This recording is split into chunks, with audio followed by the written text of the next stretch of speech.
Welcome back, guys. Have you ever gotten an invite for an interview and the first thing that comes to mind is, oh my God, I can't do this. I'm so scared. I'm nervous. I get it because I have been there exactly. But I want to tell you today that your interview fear is not rational and that fear is okay, because naturally when your brain is in a moment, or when your brain has been placed in a situation where your brain has to do something from the ordinary, it starts to get super scared. You start to feel the knots in your tummy and you start to get that anxiety. But I want to tell you exactly where that fear comes from in this session. And the truth is, your fear comes from uncertainty, because you're not sure whether the interview would go okay or whether it would go otherwise. And it's not necessarily the fact that you don't know what to do in that interview.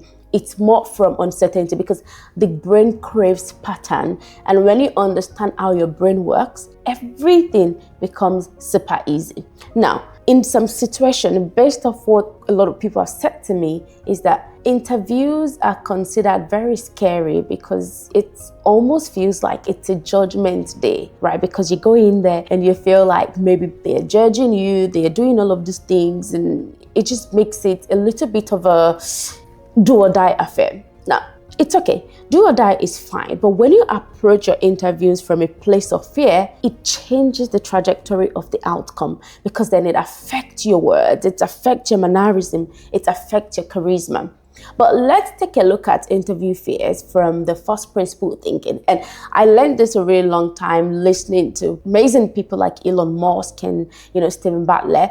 They approach everything from a first principle thinking. And my conclusion is that you need to see interview as that structured conversation to reduce hiring risk. Now, if organizations or companies do not get to know you and understand whether you can solve their problems, then they would be in trouble. Then maybe the next day they won't be operational. As a founder myself, I know how critical hiring is. So for us as hiring managers or companies, we are actually praying that you answered prayer. So if you would focus on what you know how to do best, which is go out there and present your thoughts in a way that makes us feel like you can solve our problem, then we don't need you to be perfect, right? Interviewers are not actually looking for a perfect candidate, but guess what they're looking for? They're looking for someone that can be trusted. They are looking for someone they know that, oh, we can leave all of our problems to Tayo. We can leave all of our problems to you, because you can help us get to our destination. Now, I want to tell you what interview really does reward and how this applies to you. What would make them say, hey, great job? And this would change how you see interviews going forward. The first thing interviews reward is clarity of thought. How are you able to articulate what you know up here in a way that tells them that's the candidate that we're looking for? Like, would be insane not to give you the job, right? Those are the things that you need to focus on through your preparation, through all the things that you would do. The second thing that interview rewards is your evidence of judgment, right?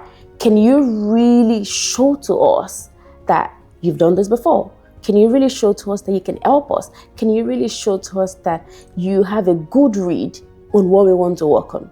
Those are the things that they're looking for. The third one that interview really does reward is your ability to explain decision. Now, one thing I always say to people in my world is, no matter how good you are, if you cannot fully convince the other person that you can do it, then you're not going to get the job. Your words is literally people's passport into what goes on in your beautiful head. So you need to be able to explain what you've done. You need to be able to explain why you're giving them the response that is to their question, right? And the last one, which is very underrated, is the emotional safety to work with you daily. What type of person are you? When you present in an interview, do you present as someone who is just like uptight?